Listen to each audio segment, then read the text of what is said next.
तो ये file handling में सबसे पहले डेटा फाइल्स 2 प्रकार की होती हैं। एक होती है टेक्स्ट फाइल जो कि स्ट्रीम ऑफ डेटा को एक एन्कोडिंग स्कीम में स्टोर करती हैं, जैसे American standard coding for information interchange, ये कोडिंग स्कीम हो गई एन्कोडिंग।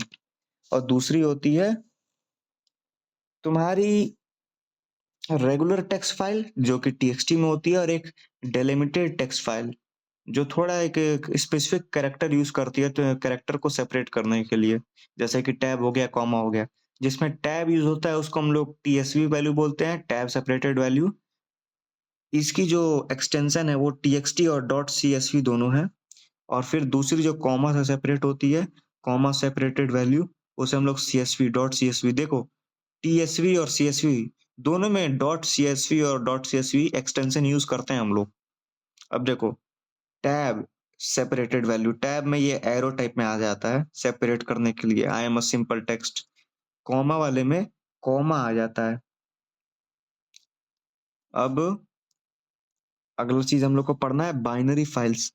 बाइनरी फाइल्स ऐसी फाइल्स होती हैं जिसका जो फॉर्मेट होता है ना, एकदम उसी टाइप में होता है जिसमें कंप्यूटर डेटा को प्रोसेस करता है। इसमें कोई भी ट्रांसलेटर या फिर वो यूज नहीं करते हम लोग। टेक्स्ट फाइल में वो होता है ना कि टेक्स्ट फाइल जो है ना कोई इंसान पढ़ सकता है, बट बाइनरी फाइल कंप्यूटर के फॉर्म में आती है, 0 1 टाइप में। इसके पैटर्न्स क्या है? हाँ बोलो।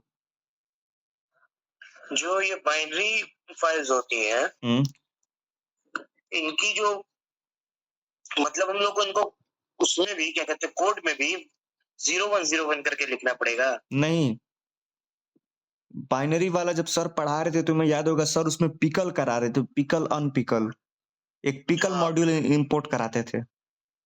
हाँ हाँ। तो वही आगे चल के मैं तुम्हें बताऊंगा पिकल और अनपिकल क्या होता है। अभी बस इतना जानो कि बाइनरी जो है ना, टेक्स्ट फाइल के लिए डॉट टीएक्सटी यूज होता है ना, इसको छोड़ के जितने भी एक्सटेंशन है ना, हाँ वो मैक्सिमम बाइनरी फाइल है। जैसे कि जेपीजी फोटो का हो गया, पीडीएफ पीडीएफ के लिए हो गया, ईएक्सी जो है एप्लीकेशन के लिए होता है, एमपी3 गाना, वीडियो, सब जो है बाइनरी फाइल है। ओके ओके बस टेक्स्ट फाइल को छोड़ के सारी फाइलें जो है बाइनरी में ही होती है मैक्सिमम। Okay, thank you. अब हम लोग ओपनिंग क्लोजिंग सीखेंगे। सबसे पहले नॉर्मल फाइल का, नॉर्मल फाइल कैसे खोलते हैं। नॉर्मल फाइल के लिए मैं सीधे तुम्हें बस वो दिखाना चाहूंगा। हाँ, मान के चलिए हमारे फाइल का नाम है जिसमें मैं फाइल को खोलना चाहता हूँ, कुछ भी रख सकते हो, कुशाग्र सत्यम एबीसीडी कुछ भी, माई फाइल, फाइल टू, जैसे कुछ भी है। यहाँ लिखा है फाइल टू, ये ओपन फंक्शन है, और इसके अंदर तुम्हारी ये फाइल का नाम है डेटा डॉट टीएक्सटी। और ये क्या है, इसके बाद कॉमा है, कॉमा, इसके आगे है, ये क्या है तुम्हारा बताओ, आर। आर का मतलब है तुम्हारा ये मोड बताता है, अभी ये रीडिंग मोड में है, ठीक है। Reading mode. अब हम लोग सीखते हैं कि फाइल ऑब्जेक्ट क्या होता है या फिर फाइल हैंडल क्या होता है। तो ये जो सबसे पहले तुम्हें फाइल टू दिख रहा है ना, इसी को हम लोग फाइल ऑब्जेक्ट या फाइल हैंडल, फाइल का नाम कहते हैं उसे हम लोग। इस पढ़ने में और कुछ काम का नहीं है, आगे चलते हैं।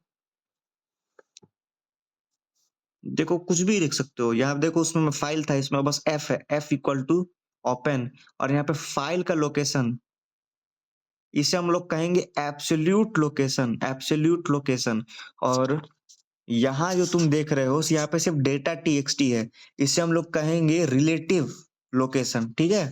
रिलेटिव सिर्फ फाइल का नाम बताता है, लेकिन एब्सोल्यूट ये बताता है कि ये फाइल का नाम तो देगा ही, डेटा डॉट टीएक्सटी, लेकिन वो अभी कहाँ एग्जिस्ट कर रही है वो भी बता देगा। अब तुम्हें कभी भी स्ट्रिंग के अंदर अगर स्लैश यूज करना हो तो डबल टाइम स्लैश करना पड़ता है, ये ध्यान देना, इस पे 1 नंबर कट सकता है। तो अगर तुम्हें डबल स्लैश नहीं करना है तो तुम्हें उससे पहले एक आर बनाना पड़ेगा, इससे हम लोग एक रॉ स्ट्रिंग कहते हैं, समझे। रॉ स्ट्रिंग लगा दोगे तो एक स्लैश में काम हो जाएगा। रॉ स्ट्रिंग का मतलब ये है ना कि तुम स्ट्रिंग के अंदर जो भी लिखोगे वैसे ही लिखा जाएगा। हाँ बोलो। ये स्ट्रिंग और रॉ स्ट्रिंग में कोई डिफरेंस होता है कि दोनों सेम होते हैं, बस ये उसका यूज अलग होता है? ये स्ट्रिंग में, स्ट्रिंग कमांड तुम पहले पढ़े हो ना 11th में, स्लैश हाँ स्लैश एन का मतलब न्यू लाइन हो गया, स्लैश टी का मतलब टैब हो गया, स्लैब वी का मतलब हाँ हाँ वर्चुअल हाँ। टैब हो गया। तो स्ट्रिंग ऑपरेशंस होते हैं वो। तुम्हें अगर वहाँ पे ओके। तुम्हें कोई लोगो लगाना है ना, इस स्ट्रिंग के अंदर कोई लोगो, जैसे कि ये एम्परसैंड का लोगो लगाना है तुम्हें। नहीं, नहीं, हम वो नहीं पूछ रहे नहीं, हैं। तुम ये बस सुनो बस, ये अगर तुम्हें एम्परसैंड का लोगो भी लगाना है ना, तो तुम्हें यहाँ पे कुछ हाँ, कोड लिखना पड़ेगा। स्ट्रिंग के अंदर सिर्फ टेक्स्ट को तुम लिखोगे तो वो लिखाएगा। अगर स्लैश भी करना है ना, उसके लिए भी कोड आता है, यहाँ पे डबल स्लैश। ओके। लेकिन अगर तुम चाहते हो कि तुम जैसा स्ट्रिंग के अंदर लिखो वैसा ही आ जाए, हुँ, तो इसलिए उसमें स्ट्रिंग्स चालू करने से पहले आर लिख देना। देखो, यही रॉ स्ट्रिंग है, समझे? हुँ, ठीक है। अब हम लोग पढ़ते हैं कि हाँ, ये आया है पेपर में 3 नंबर का, कि ये फाइल हैंडलिंग में जो मोड्स आते हैं वो बताइए। पहले आता है रीड मोड। इसको मत देखो, ये बाइनरी फाइल के लिए और ये टेक्स्ट फाइल के लिए है। बाइनरी फाइल मोड और टेक्स्ट फाइल मोड में इतना है कि टेक्स्ट फाइल मोड में जो लिखोगे आर है, लेकिन बाइनरी फाइल खोलने के लिए आर के साथ में बी ऐड हो जाता है। उसको बाइनरी करने के लिए ना? हाँ, ये आर लिखोगे तो इसको डिफॉल्टली टेक्स्ट वाला फाइल मानेगा, लेकिन अगर आर के साथ बी मान लोगे तो कंप्यूटर समझ जाएगा कि तुम बाइनरी फाइल के साथ काम कर रहे हो। बाकी तुम्हारा जो फंक्शन है वो आर से ही डिफाइन होगा। आर मतलब सिर्फ पढ़ेगा, डब्ल्यू मतलब सिर्फ उसको राइट करेगा, और ए मतलब अपेंड करेगा। तो बताओ, रीड का क्या मतलब है? ये रीड जो है ना, तुम्हारा डिफॉल्ट मोड होता है। रीड क्या करता है तुम्हारा? बस उसको रीड करता है, जो हाँ। कि ऑलरेडी एग्ज़िस्ट करती है। हाँ, और अगर एग्जिस्ट नहीं करेगी तो क्या करेगा? उसको एरर बताएगा वो कौन सा शायद। एरर? अब ये तो नहीं पता। Input output error, IO error, देखो यहाँ लिखा है। Okay, okay. अब मान के चलो तुमने डब्ल्यू दे दिया, तो डब्ल्यू पे राइट करेगा। तो देखो, अगर मान के चलो वो फाइल अगर एग्जिस्ट ही नहीं करती और तुमने राइट कमांड दी है, तो क्या होगा बताओ? उसको शायद वो क्रिएट करेगा, क्योंकि ये हाँ। राइट वो हाँ, है। क्रिएट करेगा। ठीक है। और इसका कोई एरर नहीं आएगा? इसका कोई एरर नहीं आएगा क्योंकि तुमने राइट करना है ना। ओके। रीड में एरर इसलिए आ रहा था कि तुम बोल रहे हो कि मुझे एक ऐसी रीड का मतलब है कि तुम उसके बारे में पूछ रहे हो जो तुम्हारे लिए एग्जिस्ट ही नहीं करती। पर्सनल क्यों जा रहा है? राइट का मतलब है कि तुम अपने लिए क्रिएट कर रहे हो, जैसे एक एआई। चलो, ओके, दैट इज़ गुड। अब अगर तुम रीड फंक्शन देते हो ना, अगर वो फाइल एग्जिस्ट नहीं करती है तो क्रिएट हो जाएगी। लेकिन अगर वो फाइल एग्जिस्ट करती है तो उसके अंदर का सारा डेटा उड़ जाएगा अगर तुम राइट कमांड दोगे। तो तुम्हें क्या करना है, अपेंड फंक्शन यूज करना होता है, ताकि उसमें तुम एक्स्ट्रा डेटा ऐड कर सको। ओवरराइट नहीं करेगा। समझ आ रहा है? हाँ, ठीक है। फिर आता है आर प्लस मोड। आर का मतलब है रीड, लेकिन ये प्लस का क्या मतलब है? रीड और राइट दोनों करेगा। अब आया राइट मोड प्लस। राइट और रीड, राइट करेगा पहले, फिर राइट जब कर लेगा तो उसका रीड भी करेगा। और फिर आता है अपेंड मोड प्लस। राइट भी करेगा और रीड भी करेगा। ये भी रीड और राइट कर रहा है, ये भी राइट और रीड कर रहा है। क्यों? दोनों में डिफरेंस क्या है? और अगर इसको राइट करवाओगे तो फाइल अगर पहले से एग्जिस्ट करती है तो फाइल का डेटा उड़ा देगा, लेकिन अपेंड करोगे तो वो डेटा नहीं उड़ाएगा। ठीक है।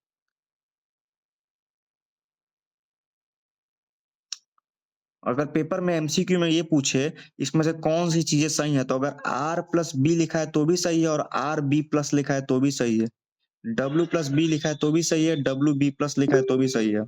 बोलो। दोनों में अंतर क्या होता है? असल में दोनों छोड़ो, तीनों में अंतर क्या होता है? किसमें? ये R plus, W plus, A plus. आप देखो, तुम्हें क्या करना है, तुम कमांड दे तो सिर्फ एक ही बार कमांड दे सकते हो ना फाइल एक्सेस करते समय। हाँ, तो अगर तुम्हें फाइल एक्सेस करनी है तो तुम अब बार बार कमांड दोगे, उससे बढ़िया मान के चलो तुमने फाइल को राइट करना है, तुमने डब्ल्यू प्लस कमांड दे दिया। अब तुम हाँ, दोबारा से फिर कोडिंग करोगे, फिर उसमें एक और बार फाइल ओपन करोगे, इस बार रीड कमांड दोगे तो कोड बड़ा हो जाएगा ना। हाँ। उसी चीज को छोटा करने के लिए डब्ल्यू प्लस कमांड निकाला गया। जब राइट करोगे तो अपने आप रीड करना चालू कर देगा। एक मिनट, मुझे एक कॉल आ रहा है। ठीक है।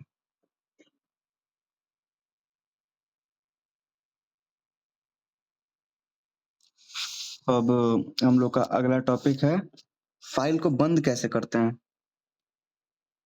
तो कुछ नहीं, फाइल हैंडल यानी फाइल का नाम लिख के डॉट क्लोज लगा दोगे तो फाइल बंद हो जाएगी।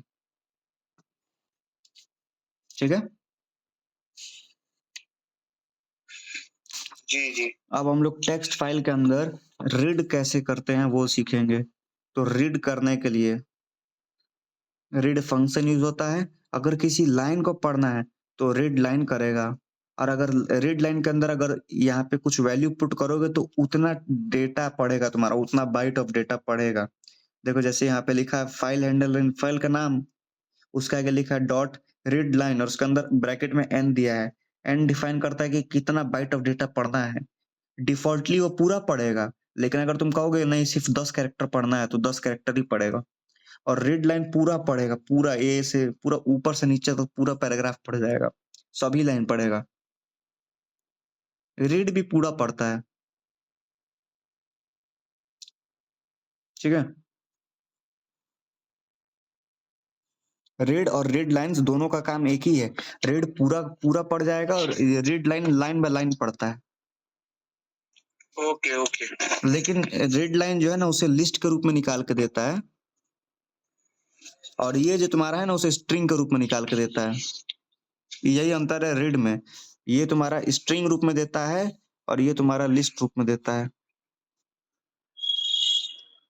Okay bro. ठीक है, और ये भी स्ट्रिंग रूप में देता है।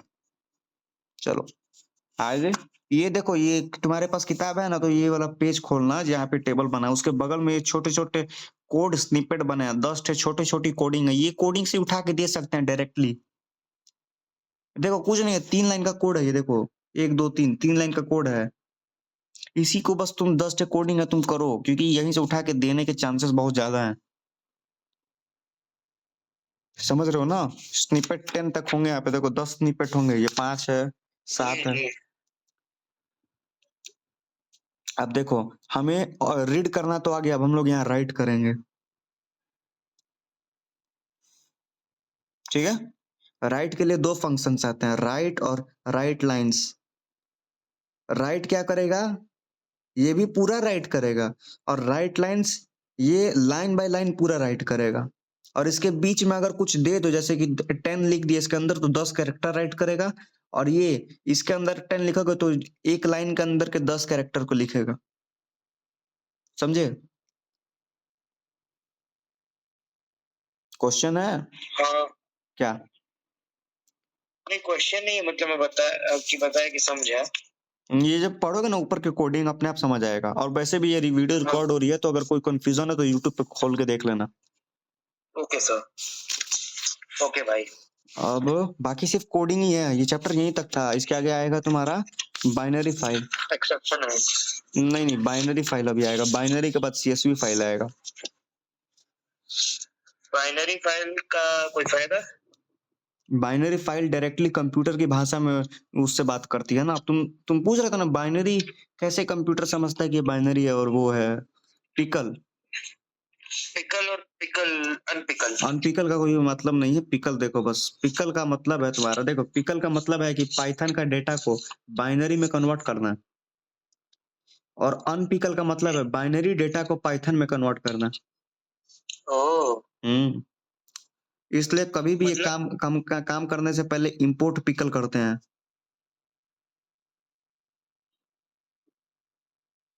ठीक है, अभी तुम कुछ बोल रहे थे, मतलब क्या मतलब? मतलब कि एक मिनट सॉरी, बोलो। कि जो ये पिकल है, ये जो ये बाइनरी कोड होंगे उसमें चेंज करेगा, और जो अनपिकलिंग है वो पाइथन को बाइनरी में चेंज करेगा। नहीं, पिकलिंग जो है पाइथन को बाइनरी में बदल देगा, और अनपिकलिंग बाइनरी को पाइनल में। ओके, मतलब अनपिकलिंग करने के लिए हमको ऑलरेडी सेट बाइनरी कोड डालने पड़ेंगे। नहीं, तुम किसी पाइथन फाइल को लिए, उसमें बाइनरी फंक्शन ऑपरेट करवाए और फिर उसको वापस पाइथन में कन्वर्ट नहीं करोगे? अच्छा, करेंगे, करेंगे, सॉरी। सीधा-सीधा ये है तुम्हारा ओवरवर्ल्ड, हम लोग का वर्ल्ड, और ये है तुम्हारा नेदर वर्ल्ड। तुम ओवरवर्ल्ड से हाँ। नेदर वर्ल्ड में गए, वहाँ से सोना चुरा के लाए। अब नेदर से अपने वर्ल्ड में आओगे तभी तो सोना बेचोगे। बेचेंगे क्यों? उसका हम लोग आर्मर बनाएँगे और फिर नेदर नेदर नेदरराइट भी बनाएँगे, अरे! हाँ, ठीक है, समझ गए। देखो, बाइनरी में अब तुम्हारा रीड राइट नहीं होता, बाइनरी में होता है लोड और डंप। डंप का मतलब है राइट करना, लोड का मतलब है रीड करना। समझे? इसका एक एग्जांपल लेते हैं। इसमें ओपनिंग वही है, ओपनिंग सब में वैसी ही रहेगी। फाइल 1 ओपन, एसटीयू ये फाइल का नाम है, और इस बार देखो इसमें आर के साथ में बी भी आ गया है, ये बता रहा है कि बाइनरी फाइल है। रीड बाइनरी, ये राइट बाइनरी प्लस, यानी राइट भी करेगा रीड भी करेगा। ठीक है?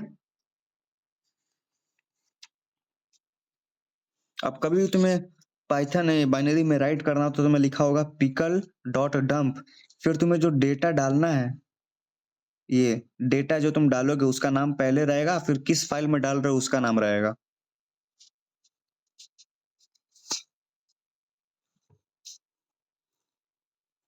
एक एग्जांपल देख लेते हैं। सबसे पहला काम हम लोग पिकल को इंपोर्ट करेंगे, फिर एक डिक्शनरी बनाएंगे, क्योंकि हमें डेटा को वो स्टोर करके रखना है ना।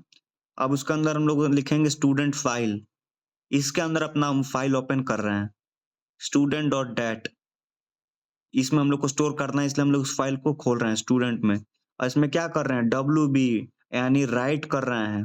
अब अगर ये फाइल क्रिएट नहीं होगी तो भी बन जाएगी। अब देखो, यहाँ एक वो बनाया है, काउंटर बनाया है, आंसर इक्वल टू वाई, और यहाँ पे लूप चलाया है, कंडीशन कि जब तक आंस की वैल्यू जो है वाई है, तब तक ये वाला लूप रन करते रहेगा। रोल नंबर मांगोगे, नाम मांगोगे, मार्क्स मांगोगे, और फिर अब इसे डिक्शनरी में पुट करना है, तो डिक्शनरी कौन सी है, स्टूडेंट है, तो स्टूडेंट डिक्शनरी, और डिक्शनरी में की का नाम क्या होना चाहिए, रोल नंबर होना चाहिए, नेम होना चाहिए, मार्क्स होना चाहिए, और उसकी वैल्यू क्या होगी, तो वैल्यू जो इंपोर्ट कराए हो, स्मॉल में RNO यहाँ पे, फिर स्मॉल में नेम यहाँ पे, और फिर मार्क्स यहाँ पे। ये तुम्हारी की है, ये तुम्हारी वैल्यू है डिक्शनरी में। ये डिक्शनरी राइटिंग आती है ना तुम्हें? हाँ। ठीक है। अब तुम्हें क्या करना है, इसे डंप करना है। ये सारा डेटा तुमने कलेक्ट तो कर लिया है, लेकिन अभी तक इनपुट डाला नहीं है तुमने। अब तुम यहाँ पे पिकल डॉट डंप करोगे। फिर क्या डंप करना है, तो ये जो एसटीयू तुम स्टोर करते आ रहे हो ना एसटीयू में, ये वाला एसटीयू, इस एसटीयू को तुम्हें डंप करना है एसटीयू फाइल में। ये तुमने खाली बक्सा बनाया था, ये समझिए तुम्हारी प्लास्टिक की झिल्ली है, और ये तुम्हारा बक्सा है, लोहा वाला बक्सा जो घर में रखा रहता है। तुमने झिल्ली में ये कुरकुरे, बिस्किट, पानी-वानी सब इकट्ठा कर लिया। ये सब मान के चलो कुरकुरे, बिस्किट है, ये सब है। तुमने इसको सबसे पहले झिल्ली में डाला, झिल्ली में डाल दिया, तुम अरेंज कर लियो। अब तुम क्या कर रहे हो, अब तुम पिकल कर रहे हो, पिकल की बाइनरी, पाइथन, ये सारा चीज़ अभी पाइथन ऑपरेशन हुआ है। पाइथन हुआ है ना यहाँ पे, सब पाइथन का काम है। अब तुमने पिकल किया, पिकल क्या करता है, पाइथन को बाइनरी में कन्वर्ट करेगा, तो ये सारा डेटा को पहले बाइनरी में कन्वर्ट करेगा, फिर इसको डंप करेगा किस में, ऐसे स्टूडेंट फाइल में। क्या डंप करना है, कौन से डेटा डंप होना चाहिए, तो एसटीयू फाइल में जो चीज स्टोर है, झिल्ली वाला सामान किस में होना चाहिए, सामान ये बड़े वाले बक्से में जाएगा। तो पहले तुम्हें लिखना होता है data which you want to be stored, और किस फाइल में स्टोर होना है उसका नाम। अब फिर तुम एक और बार पूछोगे, क्योंकि अंश की वैल्यू जो है y है, यहाँ पे एक while लूप लगाए हो। मान के चलो फिर तुम कहोगे कि आपको किसी और का रिकॉर्ड भी जानना है, यस और नो में रिप्लाई करिए। अगर उसे जानना होगा तो y डालेगा, तो यहाँ पे फिर लूप कंडीशन सेटिस्फाई कर देगी, फिर ये लूप चलेगा। और जब नहीं जानना होगा तो नो कर देगा, तो इसकी वैल्यू नो हो जाएगी, कंडीशन अनसेटिस्फाई होगा और लूप बंद हो जाएगा। और फिर यहाँ पे तुमको अच्छा, क्लोज करना है। ओके। ठीक है? सारा चीज़ ऐसे ही जी। सेम है, बस इसमें नाम बदल दिए हैं। बाकी सारा प्रोसेस, चाहे पाइथन का बाइनरी हो, चाहे वो टेक्स्ट फाइल हो, चाहे सीएसवी फाइल हो, सब में यही है। समझे? ओके, जी। मैं अकेला हूँ क्या? तुम अकेले हो। नितेश जॉइन नहीं कर पा रहा तो मैंने बोला कि यूट्यूब पे देख लेना। और देखो ये जो है ना, आयुष आयुष गया, वो आ रहा है जा रहा है। देखो आई डोंट केयर, किसी को आना है आए, किसी को जाना है जाए, मैं बस अपना फॉर्मेलिटी पूरा कर रहा हूँ। मैंने चैप्टर पढ़ अबे लिया, तभी तो यहाँ पे अभी पेंसिल से अजय नोट्स सर बना। वाली बात काहे बोल रहा है बे? देखो ये क्वेश्चन टेल सीक, ये अगर तुमसे पूछेगा तो बताना है टेल क्या करता है। ये तुम्हारा करंट लोकेशन ऑफ पॉइंटर बताता है कि तुम अभी कहाँ पे हो फाइल के अंदर, टेल फंक्शन। और सीक फंक्शन तुम्हें कहाँ जाना है उसके लिए यूज करते हो। मान के चलो अभी मैं अपने घर पे हूँ, मैं सीक कर रहा हूँ कुशाग्र के घर पे, एनीवेयर डोर की तरह है, मैं सीधे जैसे सीक कमांड दूंगा तो मैं तुम्हारे घर पे चला जाऊंगा। और फिर मेरे से कोई मेरे घर पे मेरा मोबाइल ट्रेस करेगा टेल फंक्शन से, तो बताएगा कि मेरा करंट लोकेशन कुशाग्र के घर पे है। तो tell function shows the current location of pointer and seek function allow you to go to any point in a file। समझे?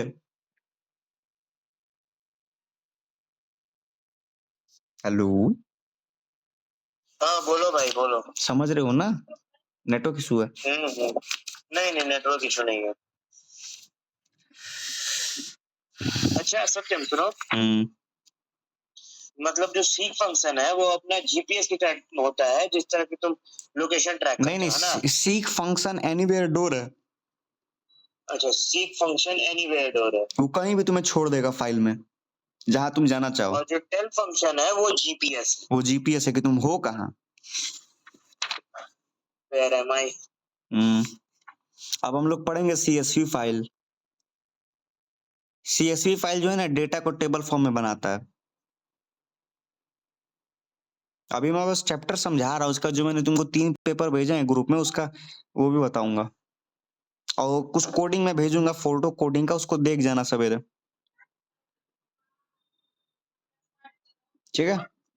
सीएसवी में तुम उसको देखो। सीएसवी फाइल जो होती है तुम्हारा, उसमें अब ये जो तुम्हारा राइट फंक्शन है वो राइट फंक्शन नहीं होता, राइटर फंक्शन हो जाता है। क्यों? सीएसवी फाइल है ना। अच्छा हाँ। अब इसमें तुम ये जो है ना टेबल फॉर्म में बनाता है, इसलिए यहाँ पे सीएसवी में राइट रो होगा और राइट रोज होगा। समझे? नाम बदल गया है। सबसे पहले क्या था? राइट फंक्शन था और राइट लाइन फंक्शन था, रीड फंक्शन था, रीड लाइंस फंक्शन था ना। बाइनरी में भी वही था, बट बाइनरी में जो तुम्हारा मोड है उसमें आर के साथ में बी आ जाता है, डब्ल्यू के साथ में बी आ जाता है, ए के साथ में बी आ जाता है।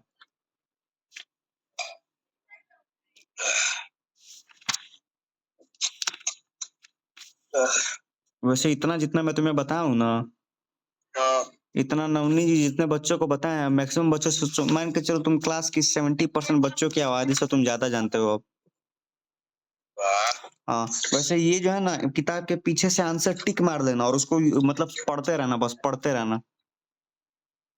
मैं ऐसा नहीं करूंगा, मुझे ज्यादातर याद है तो मैं उसी पे ध्यान दूंगा। नहीं याद है वो ठीक है, लेकिन इसका आंसर पीछे से वो करना और टाप देना, और टाप के फिर देखना कि ये होता है फिर ये होता है, उस तरह रिवाइज भी होगा तुम्हारा ना। पहले क्वेश्चन पढ़ना, फिर कहना इसका ये होगा, फिर इसका फिर क्वेश्चन पढ़ना, फिर इसका ये होगा। वो मैं कर लेता हूँ, वो मैं करता हूँ। हाँ बस मैं तुमको एडवाइस दे सकता हूँ और क्या ही कर सकता हूँ मैं। पेपर पे आके तुम लिखोगे नहीं।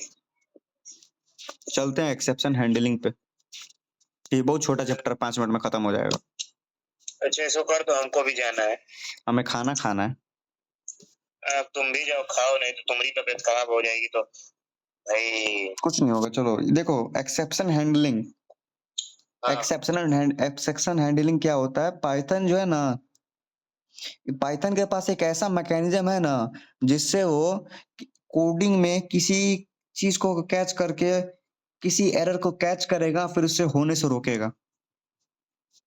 उसी मैकेनिज्म को हम लोग एक्सेप्शन हैंडलिंग कहते हैं।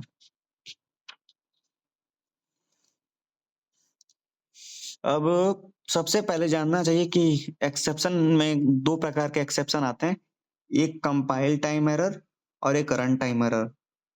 कंपाइल टाइम एरर ये है कि तुम्हारा कोडिंग है तुम गलत लिख दिए हो, a+2 नहीं होता है, a+2 लिखोगे तो एरर आ जाएगा, बोलेगा कि तुम स्ट्रिंग को न्यूमेरिक वैल्यू से जोड़ नहीं पाओगे। लेकिन नहीं, अगर तुम उसको a को अगर 2 से मल्टीप्लाई कर देना तो 2 बार a आ जाता है, ये सही है, लेकिन प्लस वाला ऑपरेशन नहीं होता है, तो कंपाइल एरर। ये एरर जो वायलेट करता है प्रोग्रामर ग्रामर रूल को।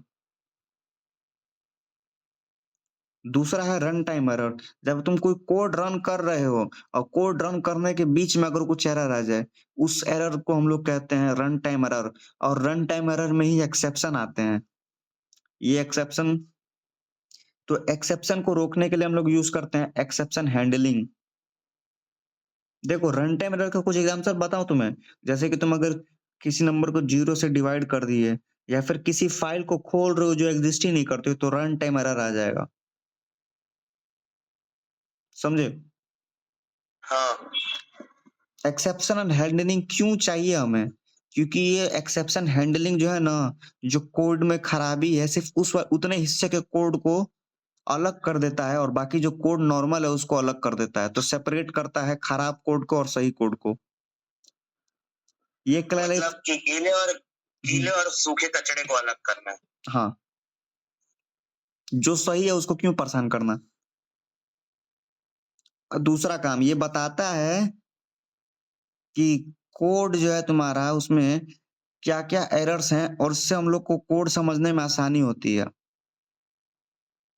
तीसरा है, ये कोड को क्लियर बनाता है, रोबस्ट मतलब बहुत ज़्यादा स्ट्रॉन्ग बनाता है, और फॉल्ट टॉलरेंट यानी उसमें दोबारा कभी क्षति ना हो। एक्सेप्शन के कुछ इलाज, जैसे कि डिवीजन बाय ज़ीरो। अगर हम किसी लिस्ट के वो वाली इंडेक्स दे रहे हैं जो इंडेक्स एग्जिस्ट ही नहीं करती हैं, तो फिर ये वाला एरर आ जाएगा। अगर कोई इनपुट ही इनवैलिड मान दिया, मान लो हम लोग स्ट्रिंग का वो इनपुट दिए हैं और उसमें नंबर डाल रहे हैं, हार्ड डिस्क हम लोग की क्रैश कर गई, सिस्टम करप्ट हो गया, या फिर किसी ऐसी फाइल को खोल रहे हैं जो एग्जिस्ट ही नहीं करती है, ये हमारा रन टाइम एरर है। एक्सेप्शन है इसे। एक्सेप्शन में देखो, अगर कोई एक्सेप्शन कोड रन करते समय आए तो उसे हम लोग एक्सेप्शन कहेंगे। एरर आ गया कोड चलाते समय तो वो एक्सेप्शन है। अब हम लोग क्या करते हैं, मान के चलो हम जानबूझ से कोई ऐसा कोड लिखते हैं जिसमें हमें पता है कि इसमें कोड एरर आएगा, तो उस वाले हिस्से को हम लोग ट्राई ब्लॉक कहते हैं। ये आगे आऊंगा, आगे बताऊंगा तुम्हें ट्राई क्या होता है। अब अगर हमें किसी कोड में एक्सेप्शन डालना है और उसको प्रोग्राम में पास कराना है, तो उसे हम लोग थ्रोइंग कहते हैं। अगर हमें किसी कोड में एक्सेप्शन दिख गया है और उसे पकड़ना है तो उसे कैचिंग कहते हैं। अगर किसी कोड में एक्सेप्शन से हमें डील करना है तो हमें एक्सेप्ट ब्लॉक यूज करना है। ट्राई, एक्सेप्ट, ये दोनों एक दूसरे से रिलेटेड हैं। और इसी पूरे सीक्वेंस को हम लोग कहते हैं स्टैक ट्रेस। ट्रेस करना कि कहाँ गलती हो रही है।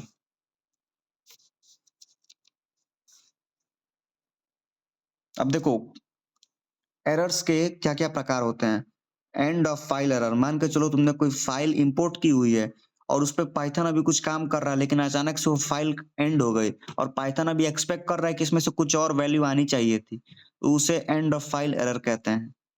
अगर तुम किसी फाइल को इंपोर्ट कर रहे हो पर वो फाइल एग्जिस्ट ही नहीं करती, तो वो इनपुट आउटपुट एरर हो जाएगा। अगर तुम किसी वेरिएबल को लिए हो, जैसे मान लो तुमने वेरिएबल तुमने लिख दिया कि प्रिंट एक्स, बट तुमने एक्स को डिफाइन नहीं किया है कि एक्स है क्या, तो नेम एरर आ जाएगा। अगर तुमने कोई लिस्ट लिया है जिसके अंदर 5 एलिमेंट है। भाई पापा का फोन आ रहा है। अच्छा, ठीक है। तो अगर हम लोग कोई लिस्ट लेते हैं जिसके अंदर 5 एलिमेंट है, बट हमने उसके इंडेक्स में एलिमेंट नंबर 10 के बारे में पूछ दिया, तो वो कहेगा कि एलिमेंट नंबर 10 तो है ही नहीं, तो उसे इंडेक्स एरर कहते हैं। अगर हम कोई चीज को इंपोर्ट कर रहे हैं, किसी मॉड्यूल को इंपोर्ट कर रहे हैं, बट वो हमारे सिस्टम में है ही नहीं, डाउनलोड करके रखना पड़ता है ये सब। अगर उस सिस्टम में डाउनलोडेड नहीं है और फिर इसको इंपोर्ट कर रहे हैं, तो इंपोर्ट एरर आएगा, जैसे सर को आ रहा था क्लास में।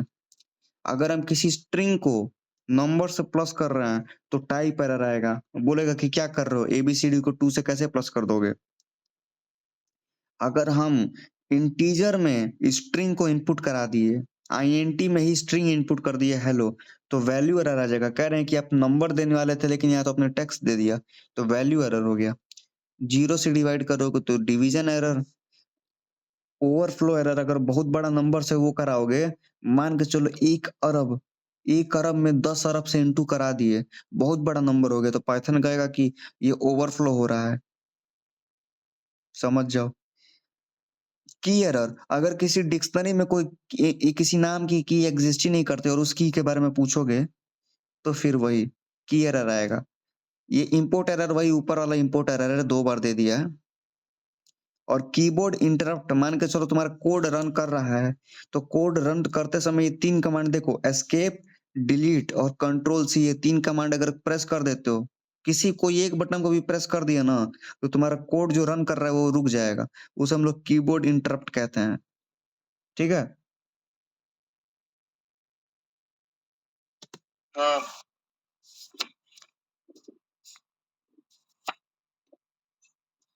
अब हम लोग पढ़ेंगे ट्राई ब्लॉक, एक्सेप्ट ब्लॉक। देखो, इसीलिए हम लोग अगर जानबूझ के अगर कोडिंग में एरर डालें और फिर उसको ठीक करने की कोशिश करें, तो उसे हम लोग कहते हैं ट्राई, एक्सेप्ट और फाइनली ब्लॉक मेथड। पहले हम लोग ट्राई के अंदर हम जानबूझ के गलत कोडिंग डालेंगे, जिसमें हमें एक्सपेक्ट है कि यहाँ पे ये वाला एरर आना चाहिए। जैसे कि तुमने जो है माई फाइल यहाँ पे इंपोर्ट कराई है, बट तुम्हें पता है कि ये फाइल तो एग्जिस्ट ही नहीं करती है, तो तुमने कह दिया कि एक्सेप्ट ब्लॉक के अंदर तुमने ये लिखा इनपुट आउटपुट एरर, और प्रिंट करना कि इनपुट आउटपुट एरर हो गया है, वैल्यू एरर हो गया है। ये सब तुम्हारा नाम जो है ना प्री डिफाइंड नाम है। वैल्यू एरर बताया हूँ, आईओ एरर बताया हूँ, जीरो डिवीजन एरर बताया हूँ, एक्सेप्ट हाँ। बताया हूँ। तो तुम्हें देखो, फिर ये है माई फाइल्स में से फिर रीड लाइन करना है, फिर ये तुम्हारा वैल्यू एरर बताएगा। सॉरी, वैल्यू एरर नहीं, ये तुम्हारा वही वाला है, इनपुट आउटपुट एरर है। फिर ये तुम्हारा जो है इंटीजर बाहर है ना, इंटीजर यानी कोई नंबर मांगेगा, लेकिन अंदर तो तुम्हारा स्ट्रिंग के साथ ऑपरेशन हो रहा है। तो ये फिर तुम्हारा वैल्यू एरर हो गया।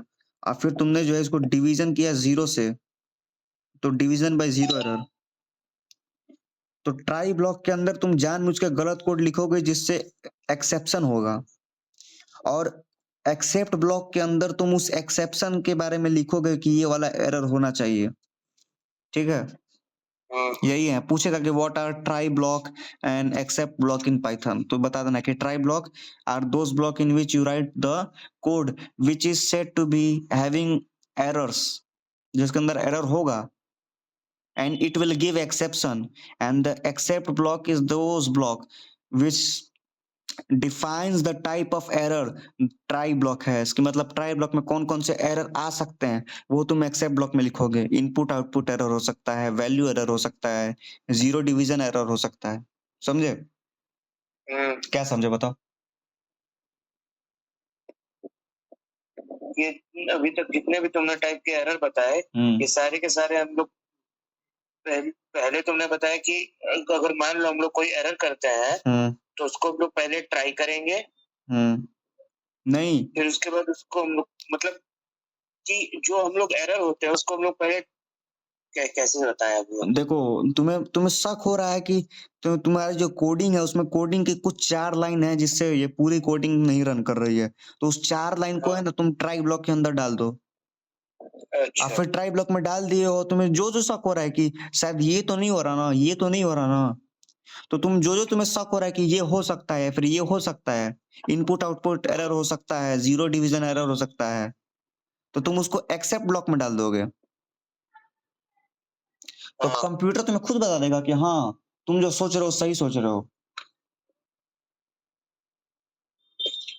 और अगर ये जो उसको फिर सही कर देंगे हम लोग, फिर हम लोग को पता चल जाएगा कि हाँ यही प्रॉब्लम हो रही है, इसी में ये गलती हो रही है, इसको सही कर देंगे।